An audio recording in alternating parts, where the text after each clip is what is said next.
Selamlar, hər vaxtınız xeyir olsun dəyərli izləyicilər. Bir daha bu canlı yayın vasitəsilə sizləri xoş gördük. Ümidimiz var ki, dünyanın hər harasında varsınız, sağ və səlamət olasınız. Hər şeydən öncə xatırlamalıyam ki, bu canlı yayın sosial media vasitəsilə Facebook, YouTube və Instagramla yayınlanır və sizdən istəyimiz budur ki, bunları paylaşmaqla bizə dəstək olasınız. Bugünkü sizə söhbət etdiyimiz konu təbii ki, daha öncə əldə etdiyimiz kimi, paylaşdığımız kimi bu günlər Güney Azərbaycanda və İranda gedən etirazlarla ilgilidir. Çalışdıq ki, keçənki proqramımızda bu etirazların həm siyasi, həm insan haqları və ekonomi bölümlərini sizinlə paylaşaq. Və bugünkü qonağımız da bu haqdadır və çalışacaq ki, bugün Güney Azərbaycanda və İranda olan etirazların ictimai, ya sosioloji və siyasi cəhətlərini sizinlə danışaq. Bugünkü qonağımız Sayın Ramin bəy Cabbarlıdır.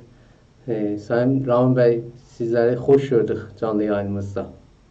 Çox sağ olun, təşəkkür edirəm dəvət etdiyiniz üçün, sizi də xoş gördük. Sağ olun. Həm sizin söhbətə başlamanız, həm də ki, birinci sual olaraq sizin öz oxuduğunuz bölüm üzərə bu Güney Azərbaycanda və özəlliklə demək olar İranda bütün çeşitli millətlərin içində bu etirazların etnik ya millətlər arasında faktorları, meyarları, gücləri nədir? Yəni etirazlar fərqli səbəblərə görə başlamışdır və etirazları sadəcə benzin qiymətinin 3 qat olması ilə izah edə bilmərik biz. Əslində bütün etirazlarda, dünyada olan bütün etirazlarda ümumi bir narazılıq olar, əsaslı bir narazılıqlar və bu uzun müddətli narazılıq olsa belə bunlar öz-özünə etiraz aksiyalarına, təzahüratlara gətirib çıxarmaz. Hər zaman bəlli gözlənilməyən bir hadisə baş verər və o gözlənilməyən hadisə baş verəndən sonra insanlar psixolojik olaraq, rəvani olaraq bəlli bir şokun təsiri altında etirazlara başlarlar. Yəni bu cəmiyyətin daha çox o rəvanşınaxtı, psixolojik tərəfinin etirazlarda roludur. Və bu son hadisələr benzin qiymətinin 3 qat olması ilə bu hadisə baş verdi. Yəni bu şok insanlara benzin qiymətinin 3 qat olması ilə verildi və ondan sonra insanlar fərqli şəhərlərdə, fərqli bölgələrdə etiraz aksiyalarına başladılar. Amma bunun bir çox səbəbi vardır. Bir sıra səbəbləri İranın içindəki daxili vəziyyətlə bağlıdır. İrandakı iqtisadi vəziyyətlər İranın bölgədə siyasətinə görə, xarici siyasətinə görə bilirsiniz, Amerika İrana qarşı iqtisadi sanksiyalar tətbiq edibdir və bu sanksiyalar insanların həyatında, yaşamında, iqtisadi həyatlarında ciddi təsir qoyubdur. Bu təsirlər eyni deyil, bir sıra bölgələrdə daha çoxdur, bir sıralarında daha az hiss olunandır. İnsanların təbəqə və ya siniflə də fərqli olur bu. Eyni halda etniklərin və millətlərin yaşadığı bölgələrdə də fərq olunur. O millətlər ki, daha çox İranda iqtisadi ayrı-seçkiliyə məruz qalıblar, onlar bu sanksiyalardan daha çox zərər görürlər. Çünki onlar daha öncə də yoxsul bölgələrdə yaşayan insanlar idilər və yoxsul bölgələrdə yaşayan insanların iqtisadi sanksiyalardan təsirlənməsi təbii ki, Tehranın üst tərəflərində və ya yuxarı təbəqəyə aid insanlarla eyni deyil bunların təcrübələri. İranda millətlərə qarşı iqtisadi, siyasi və mədəni ayrı-seçkilik olduğu üçün təbii ki, fars olmayan millətlər bu sanksiyalardan, bu İranın, vurğulamalıyam ki, İranın xarici siyasətinin nəticəsində olan sanksiyalardan daha çox mənfi təsirlənirlər, mənfi baxımdan, yəni iqtisadi baxımdan onlar daha çox əziyyətli olurlar. Və bütün bunlar bir faktor kimi təsir qoydu insanların aksiya və ya bəsiz olmaq qabiliyyətinə. Başqa bir tərəfdən bölgədəki baş verən sosial hərəkətlər və ya bölgədə baş verən ictimai cümbüşlər, sosial hərəkət, ictimai hərəkətlərdir. Bilirsiniz, Əraqda ciddi şəkildə etirazlar vardır, Lübnanda ciddi şəkildə etiraz vardır və İranın da oradakı vəziyyətdə ciddi rolu olubdur. Oradakı vəziyyətin pisləşməsində, oradakı hakimiyyətin etirazçılara qarşı kəskin davranmasında, eyni halda İranın İraqdakı mənfi rolu həm iqtisadi baxımdan, həm siyasi baxımdan ciddi şəkildə danılmazdır. O yüzden insanlar, İranda yaşayan, fars olan və ya fars olmayan millətlər, qonşu ölkələrdə və daha çox Lübnanı da nəzərə alsaq biz bölgə ölkələrindəki vəziyyəti gördüklərində onlarda bir ümid də yaranır. Misal üçün, dünən Sistaninin, Ayətullah Sistaninin bəyanatından sonra İraqın baş naziri və ya nüxust vəziri istifaya gedəcəyini bildirdi. Yəni bu onu göstərir ki, etiraz edəcəksinizsə nəticə almaq mümkündür. Bu istər-istəməz insanlarda ümid yaradır və insanlar ümidli olduqları halda etiraz aksiyalarına qatıla bilərlər.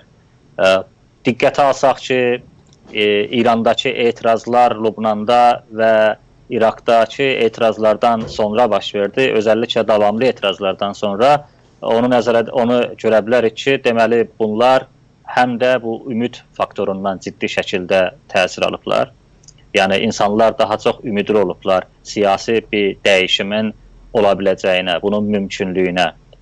Bundan öncə də etirazlar olubdu, fərqli etnik qruplar tərəfindən, millətlər tərəfindən və ya misal üçün yaşılçılar tərəfindən fərqli məsələlərlə bağlı. Amma bu son etiraz bir baxımdan onlarla fərqli idi. Əsas fərqi də bu idi ki, bu etirazlar bir çox şəhərdə baş tutdu. Bu etirazlar çox yaygın bir etiraz idi. Bunun bir başlıca səbəbi məncə var idi. İki başlıca səbəbi əslində. Biri ki, iqtisadi faktor bir çox insanı təsir altına qoya bilir. Bir çox ustanlarda yaşayan insanlar bu iqtisadi vəziyyətdən narazıdırlar. Başqa məsələ bu idi ki, bu iqtisadi məsələnin hər hansı bir etnik rəngi yox idi. Yəni insanlar bunu başqa bir millətin etirazıdır, mən qatılmayacağam deyə bir argumentləri, bir səbəbləri yox idi. Onun üçün də biz bir çox bölgədə etirazın şahidi olduq. 2 il öncə də etirazlar başlamışdı, iqtisadi səbəblərlə bağlı idi, amma fərqli idi bu dəfəki. Çünki 2 il öncə etiraz aksiyaları başlayanda bəlli fars milliyyətçiləri etirazları sahiblənməyə çalışdılar və bu sahiblənmə başqa etniklərin, başqa millətlərin etirazlara qatılmasına mane oldu. Yəni bunu İranda əslində fars milliyyətçiliyi və ya daha çox fars ırqçılığı da deyə bilərik biz buna. Çünki ırqçılıq əsasında formalaşmış bir milliyyətçilikdir. Fars milliyyətçiliyi və ya ırqçılığı İranda siyasi dəyişimin əsas maneəsidir. Yəni bu maneə ortadan qaldırdığında, bu maneə ortadan getdiyində biz daha çox insanların səfərbər olmasını, daha çox insanların bəsiz olmasını görə biləcəyik. Bu son etirazlar onu bir daha sübut etdi ki, bu fars milliyyətçiliyi ciddi şəkildə İranın demokratikləşməsi eyni halda millətlərin azadlığı üçün ciddi maneədir məncə.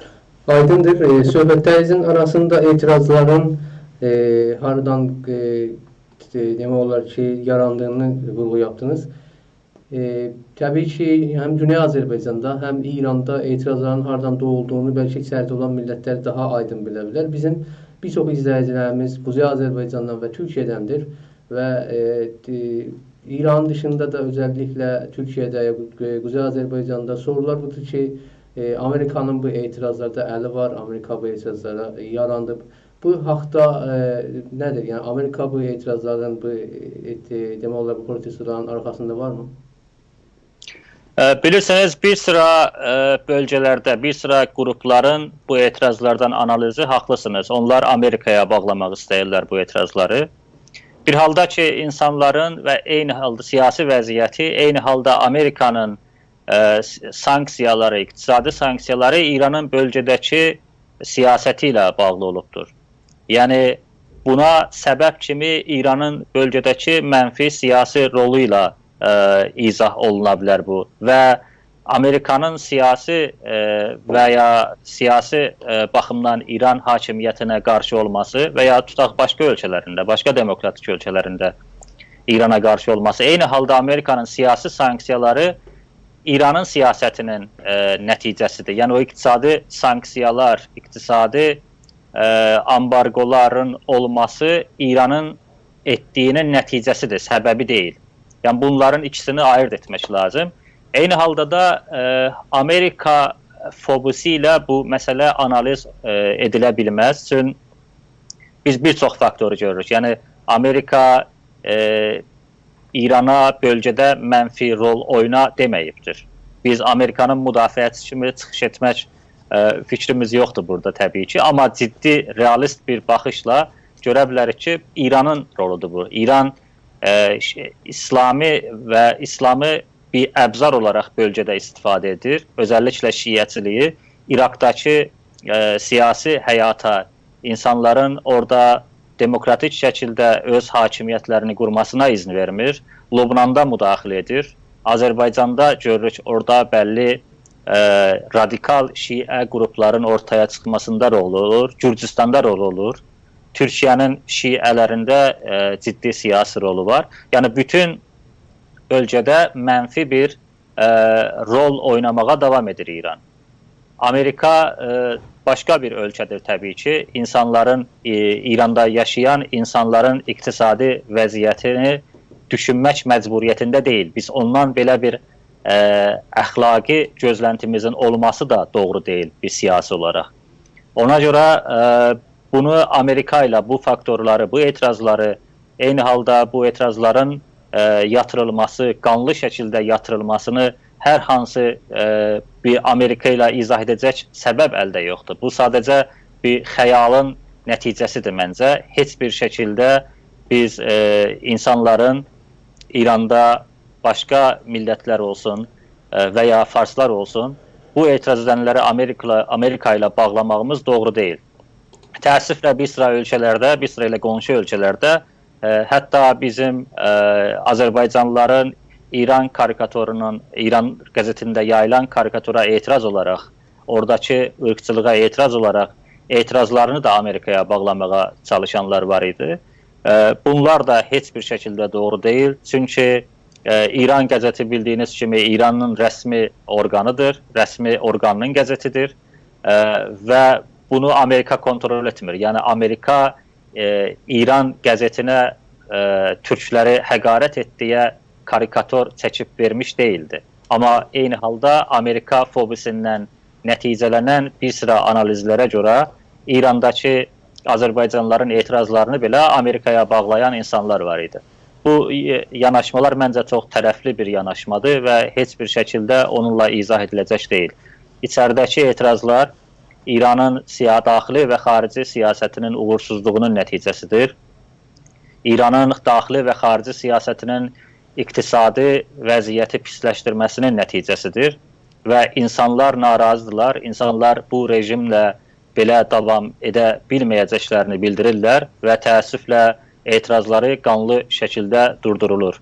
Bizim qonşu ölkələrdən, istər Türkiyə olsun, Azərbaycan olsun və ya başqa ölkələrdən, onlardan gözlənti İrandakı etirazların demokratik bir quruluş yaratma fəaliyyəti olduqca, bir demokratik quruluş yaratma üçün çalışmaları nəzərə alıb, daha çox demokrasinin yanında olmaları və təhlillərində daha çox ədalətli olmaqlarını gözləyirik əslində biz.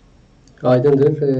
Bu etirazlarda həm Güney Azərbaycan və həm İranın başqa şəhərlərində etirazçıların, bu mədəni etirazların ya etiraz taktiklərini necə dəyərləndirdiniz? Yəni siz daha öncəki etirazlardan bu etirazların arasındakı taktiklər və yöntemlər ki, etirazçıların tərəfindən uygulanırdı, necə dəyərləndirmək olar və bu taktiklər, bu etirazlar uğur qazana bilərmi gələcəkdə?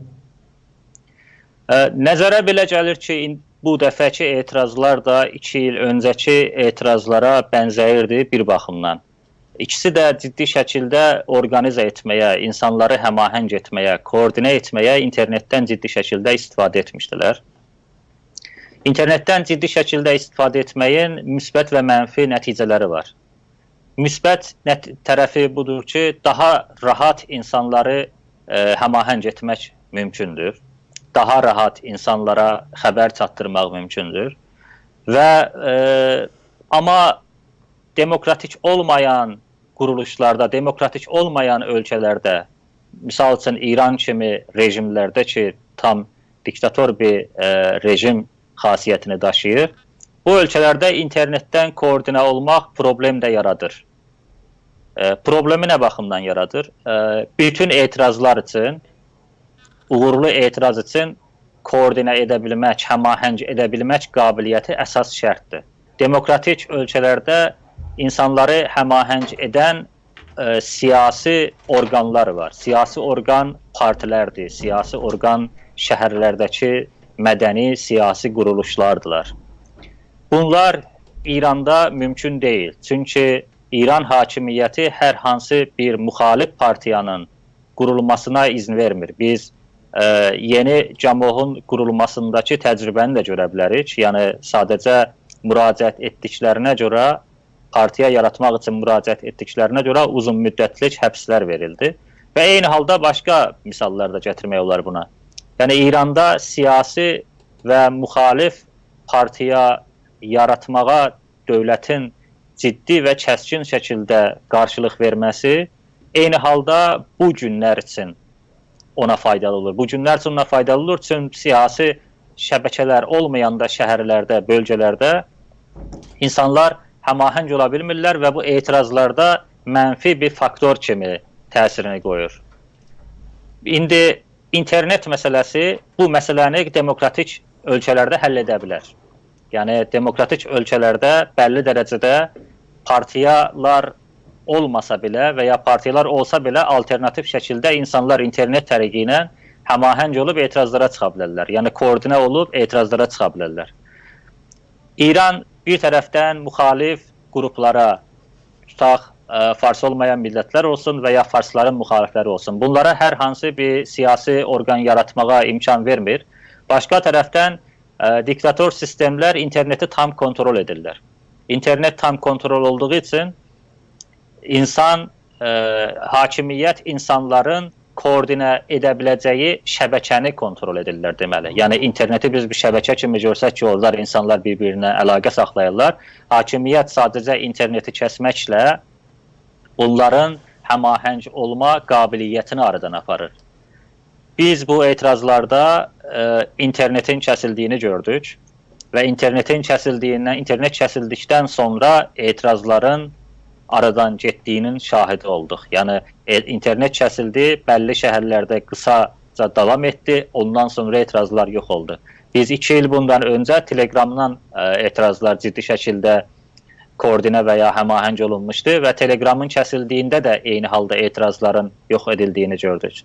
Bunu biz müqayisə etsək, yaşıl hərəkəti deyilən, ki hərəkət deyil əslində, yaşıl hərəkəti deyildi, bir etirazlar idi. Çünki hərəkətin faktorlarını daşımaq üçün daha ciddi bir faktorlar olması, ciddi şəraiti olması lazım ki, biz bir hərəkət deyək. Yaşıl hərəkəti deyilən hərəkətin etirazlarında uzun müddətli nisbətən davam elədi. Səbəbi bu idi ki, onlar islah tələblərin partiyalarının şəbəkələrindən istifadə etmişdilər, etirazları həmahəng etmək üçün, orqanizə etmək üçün. Və internet kəsilsəydi də o zaman Facebook'dan daha çox istifadə olunurdu. Kəsilsəydi də yenə o şəbəkələr, yəni şəxsi şəbəkələr yerində idi. Alternativ şəbəkə kimi istifadə olunurdu onlar. O davam etdi etirazlar bir müddət. Beləncə bir durumlarda, sözünüzü kəsirəm başlan. Beləncə bir durumlarda nə etmək lazım? Yəni bir internetin kəsilməsi bir etirazları bir qısa sürə yatıza bilərmi, yoxsa yönünü dəyişdirə bilərmi? Yəni söhbətlərinizin arasında bunu da eşitmək istəyirəm ki, bu cür durumlarda nə etmək lazım? Koordinə etmək üçün etirazları. Tam ora gəlirdim. Yəni biz alternativ şəbəkələr yaratmaq məcburiyyətindəyik İrandakı siyasi vəziyyətdə. Çünki internet hakimiyyətlərin, diktator hakimiyyətlərin, diktator sistemlərin kontrol altında olur. Əgər onlar interneti kəsməklə insanların protesto etmək, etiraz etmək qabiliyyətini əlindən alırlarsa, deməli bu ciddi bir axsaqlıqdır hərəkətlər üçün və etiraz aksiyaları üçün. Buna alternativ yol nə ola bilər? Xatırlasanız, 2006-da 1385 Xordad etirazlarında Azərbaycanlıların etirazları 35 şəhərdə oldu və 2 həftə davam etdi fərqli şəhərlərdə. Yəni fərqli şəhərlərdə başlayırdı, sonra davam edirdi, bir sıra şəhərlərdə bir gündən artıq davam edirdi, bir sıra şəhərlərdə bir gün, amma davam edirdi. Niyə belə idi? Çünki Azərbaycanlı fəallar sadəcə internetə bağlı deyildi onların şəbəkəsi.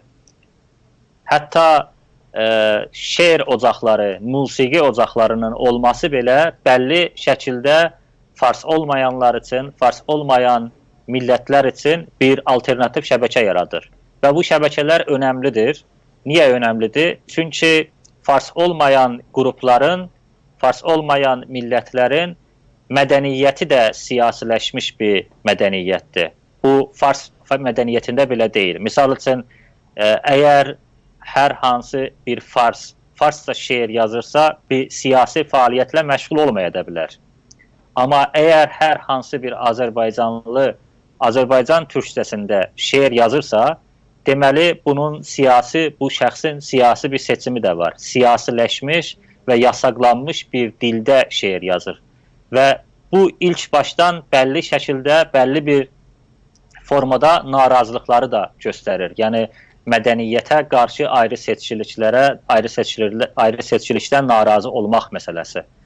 Və bunlar belə etirazlarda, bu narazılıqlar toplaşdığı üçün fərqli qruplarda musiqiyə qarşı ayrı seçkilikdə, ədəbiyyata qarşı, dilə qarşı ayrı seçkilikdə bu insanlar etirazlara qatılırlar.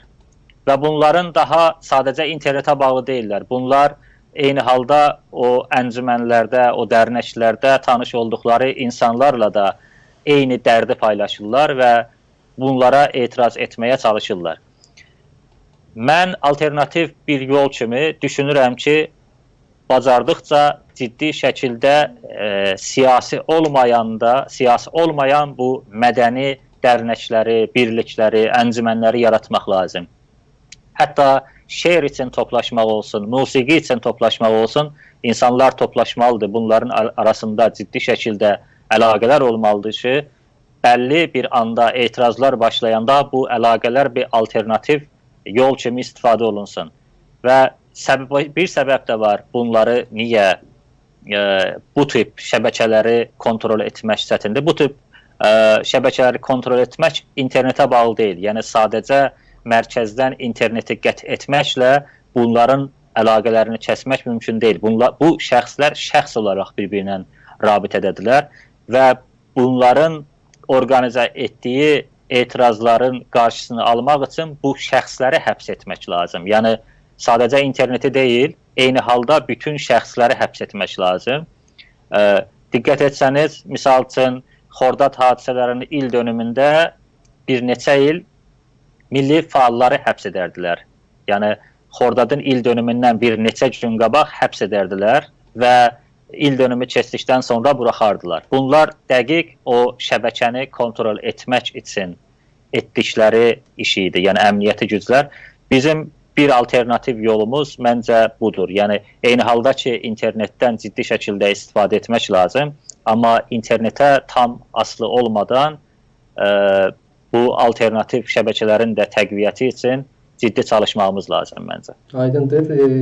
Sizin söhbətlərinizin ardından bu günlər gördük ki, etirazlardan sonra həm Güney Azərbaycanda, həm də İranın başqa şəhərlərində çox böyük sayda Güney Azərbaycan milli fəallarını tutuqlandırdılar və bir çox hələ listlərdə adlar, kimlər var, kimlər tutuqlanıb, hələ tam olaraq bu gün də net deyil.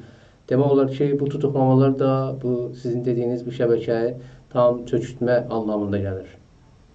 Elədir. Yəni bu həbslər hələ nəzərə alsaq ki, Azərbaycan Milli Hərəkəti bu etirazlara müsbət baxsa da, məncə bütünü ilə iştirak etmədi. Yəni iştirak etdi, amma bütünlüklə Azərbaycan Hərəkətinin etirazda iştirak etdi deməsində biraz çətinlik çəkirəm. Mən etiraz edən milli fəallar oldu. Azərbaycan Milli Hərəkəti dəstək verdi bu etirazlara, amma deyək ki, Azərbaycan Milli Hərəkəti bütünlüklə etirazlarda iştirak etdi, bəlkə o qədər doğru olmaya.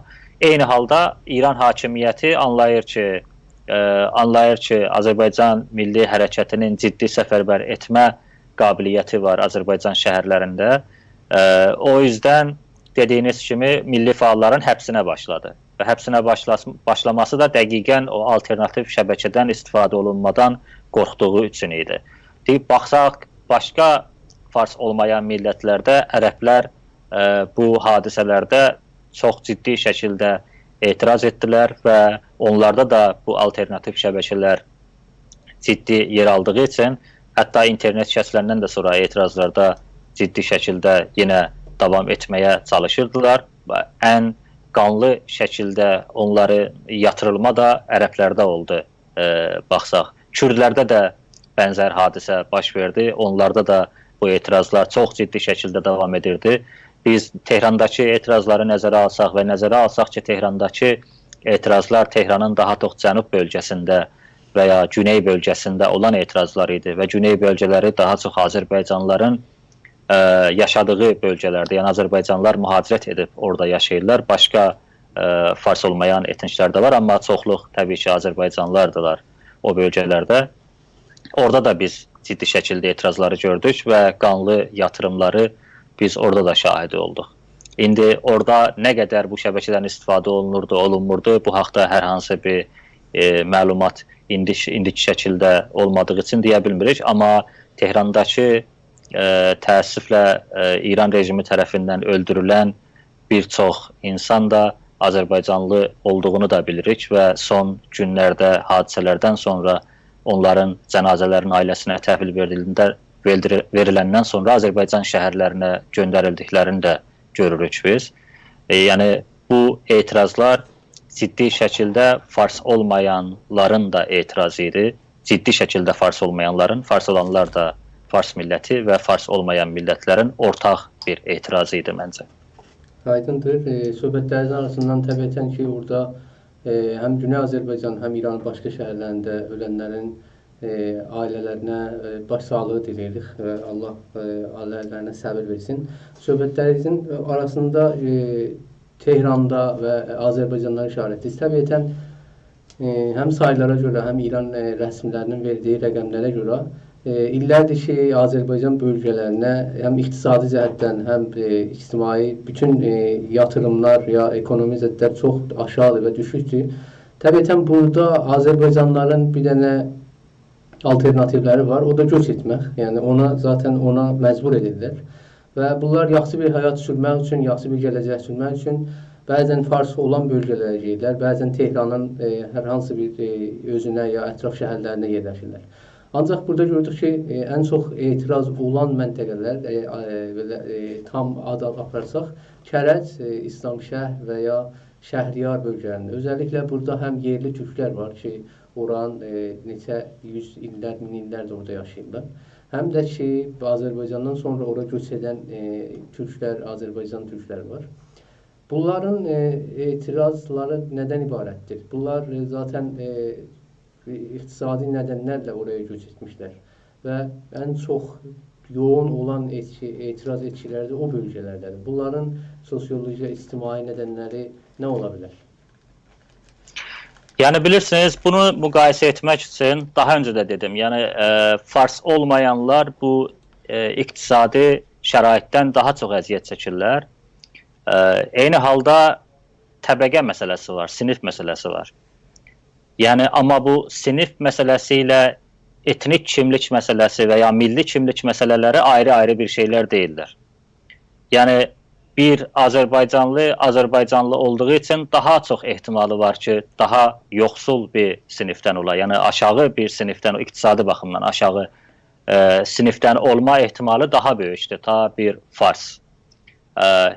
Tehranın quzeyi ilə, şimalı ilə cənubun biz müqayisə etsək, görərik ki, benzinin qiymətinin 3 qat olması Tehranın şimalında oturan bir insan üçün ciddi bir şok deyil.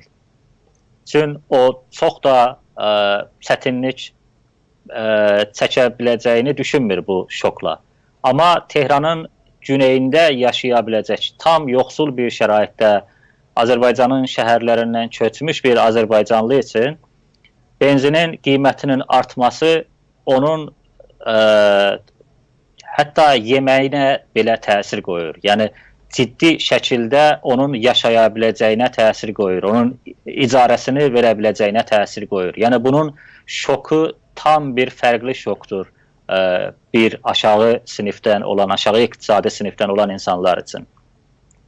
Və bu yüzdən də biz ciddi şəkildə narazılıqları Tehranın güneyində gördük. Onsuz da bunlar narazı olaraq orada yaşayırlar. Onsuz da narazı olaraq öz bölgələrindən köçüb oralara toplaşmış insanlardılar bunlar. Yəni iqtisadi şəraiti nəzərə alsanız, orada Tehrana gedib başqa bir bölgəyə adaptə olmağın, inteqrasiya olmağın çətinliklərini də buna əlavə etsəniz, yəni bu insanlar heç şəkildə xoşbəxt bir həyat yaşamırlar. Və bu xoşbəxt həyat yaşamayan insanlara başqa bir şok verildiyində, insanın işə getdiyində belə daha artıq pul ödəyəcəyini, evi üçün, uşağı üçün bir şey aldığında belə az gəliri ilə daha çox pul ödəyəcəyini nəzərə aldıqda təbii ki, bu insanlar daha çox narazı qalacaqlar və bu insanlar etiraza daha çox meyilli olacaqlar. Yəni, bu vəziyyət bir neçə baxımdan eyni halda milli ayrı-seçkiliyi özündə yansıdır. Yəni, milli ayrı-seçkilik deyəndə Azərbaycanlılara və fars olmayanlara qarşı ayrı-seçkiliklər üçün onları məcbur edir köçməyə. Bir tərəfdən o bölgədə yaşadıqlarında gəlirləri azdır və eyni halda sinif məsələsi var. Yəni, aşağı sinifdə olduqları üçün, aşağı gəlirli olduqları üçün bunlara ciddi şok verilir və bunlar narazılıqlarını etirazlarla, hətta bəzən həyatlarını qurban vermək bahasına edirlər. Və biz buna başqa faktorları da əlavə edə bilərik. Siyasi azadlıqların olmaması və ya başqa faktorlar. Amma iqtisadi faktor başlıca idi və bu iqtisadi faktor sadəcə iqtisadi faktor deyil. Bunun içində milli faktorlar var. Dediyim kimi başqa fars olmayanlara qarşı ayrı-seçkiliklər və ya başqa iqtisadi, siyasi ayrı-seçkiliklər ortaq bir şəkildə bütün etirazların məncə ortaya çıxmasına səbəb oldu. Aydındır. Söhbətlərinizdə ayrı-seçkiliyə vurgu yaptınız. Sizin, mən bildiyim qədər bu konuda araşdırmanız var. Etniklər arası, millətlər arasında ayrı-seçkili İranda və təbiətən orada yaşayan Azərbaycanlılar və başqa etniklər arasında. Və bunun haqqında nə qədər bunlar somut nəticə var? Azərbaycanlılar və başqa etniklərin arasında, qeyri-fars millətlərin arasında. Yəni, İranda ayrı-seçkiliklər, fars olmayan millətlərə qarşı ayrı-seçkiliklər tam aydın bir şəkildədir. Bilirsiniz, sistematik şəkildə ayrı-seçkilik var. İstatistikalar var bunun üçün, amarlar var. Biz amarlara baxdığımızda da görürük ki, iqtisadi sərmayələr daha çox haralarda qoyulur. Yəni, daha çox fars olmayan bölgələrdə bu sərmayələr qoyulur. İstatistikalar, İranın rəsmi istatistikaları var, göstərir ki, Azərbaycan uzun müddət ən çox mühacir göndərən bölgələrdən olubdur və hər zaman ən çox mühacir göndərən bölgələr fars olmayan bölgələr olubdur. Yəni, bunlar İranın rəsmi amarı ilə göstərilə biləcək ayrı-seçkiliklərdir. Eyni halda başqa ayrı-seçkilik məsələsi mədəni ayrı-seçkilikdir. Fars olmayanların dilləri, musiqiləri İranda bütün ayrı-seçkiliklərə, sistematik ayrı-seçkiliyə məruz qalır. Bir halda ki, sadəcə bir dil və bir kültür, yəni fars dili və fars kültürü dövlətin və eyni halda sistemin bütün maddi qaynaqlarından istifadə etmək imkanı vardır. Eyni halda siyasi ayrı-seçkiliklər də vardılar. Siyasi ayrı-seçkiliklər Azərbaycanlıların Azərbaycan kimliyi ilə və eyni halda fars olmayan başqa millətlərin öz kimlikləri ilə siyasi hərəkətlərdə qanuni şəkildə iştirak etmələrinə izin verilmir. Bir halda ki, biz bilirik, İranda pan-İranist partilər belə tam azad şəklində, qeydiyyatlı bir şəkildə fəaliyyət etmək imkanları vardır. Yəni, tam bir sistematik ayrı-seçkiliyə məruz qalan fars olmayan millətləri var və bu etirazların fars olmayan, farsların yaşamadığı bölgələrdə, başqa fars olmayan millətlərin yaşadığı bölgələrdə daha kəskin şəkildə olması eyni halda bu insanların, bu millətlərin İrandakı siyasi sistemdən narazı olduqlarını da göstərirdi. Təbii ki, bu hərəkətlər davam edəcək və bu iqtisadi ayrı-seçkiliyin, mədəni və siyasi ayrı-seçkiliyin uzun müddət davam etməsinə sosial hərəkətlər, ictimai hərəkətlər imkan verməyəcək və bunun üçün təbii ki, bu hərəkətlərin bəlli şərtlər içində birlikdə fəaliyyət etməsi də lazım olacaqdır. Aydındır. Çox sağ olun Ramin bəy Cəbbarlı. Sizə təşəkkür edirik bizim proqramımıza qatıldığınız üçün. Sizin son söhbətlərinizi eşidək vaxt. Siz də çox sağ olun, təşəkkür edirəm. Sadəcə bir məsələni demək istərdim ki, İranın gələcəyi ilə bağlı məncə düşünmək daha faydalı olar. İranın gələcəyində fars olmayan millətlər hansı vəziyyətdə olacaqlar? Bunun üçün planlar, tərhlər nədir? Bu tərhlər necə olmalıdır? Yəni, bu məsələlər daha çox gündəmdə saxlanılmalıdır. Bunu bir çox siyasi qruplarla danışmaq mümkündür. İstər farsların müxalifləri olsun, istər başqa millətlərin nümayəndələri olsun. Yəni, bunlarla ciddi şəkildə fikir mübadiləsi aparmaq lazımdır. Azərbaycanlılar Azərbaycanlı olaraq öz mövqeylərini ortaya qoymalıdırlar və öz bəlli istəkləri olmalıdır. Bəzən belə qayğılar var ki, İranın gələcəyi indiki sistem gedərsə Suriyə kimi ola bilər. Yəni, insanlar bir-birinə qarşı, millətlər bir-birinə qarşı və ya hər hansı bir qruplar bir-birinə qarşı savaşa, silahlı savaşa qalxa bilərlər. Bu bəlli şəkildə mümkün ola bilər, bəlli şəkildə də bunun qarşısını almaq olar. Diqqət etsəniz, Suriyə məsələsində, İraq məsələsində bunlar bir cəmiyyətlərdirlər ki, onlar sistem dağılmadan öncə ciddi şəkildə narazılıqlar vardır və sistem dağılandan sonra narazılıqlar həll olmadığı üçün Şiə-Sünni ixtilafı və ya başqa ixtilaflar ortaya çıxır. Bunun qarşısını almaq üçün fars milliyyətçiləri də diqqətli olmalıdırlar. Çünki əgər onlar da İranın Suriyə şəklinə düşməsini istəmirlər ki, biz istəmirik, onlar da umuruq ki, istəməzlər. Bunun üçün bu ayrı-seçkiliyə məruz qalmış insanlar necə məsələlərini həll edəcəklər? Bu məsələ haqqında düşünmələri lazım və gələcək İran planı da o əsasda, bu narazılıqların ortadan qaldırılması əsasında olmalıdır. Sağ olun dəvət etdiyiniz üçün bir daha təşəkkür edirəm. Verilişi izləyənlərə də çox-çox təşəkkürlər. Sağ olun, biz də sizdən təşəkkür edirik. Dəyərli izləyicilər, çox sağ olun ki, diqqət və səbirlə bizi izlədiniz. Ancaq son Ramin bəyə də, Ramin bəy Cəbbarlıya da təşəkkür edirik bu proqrama qatıldığı üçün. Ramin bəyin son söhbətlərinə mən də qatılaraq bunu demək istəyirəm ki, təbiətən bugünkü İran rejimi daha öncəki gücünü həm bölgədə, həm öz içində olan ixtilaflardan dolayı əldən vermişdir. Bunu həm İranın içində olan dövlət medialarında görmək olar, həm İranın öz içində olan çeşidli olsun parlamentində, olsun Cumhurbaşqanlığında ya Xameneyə bağlı olan orqanlarda da çox açıq və net görmək olar.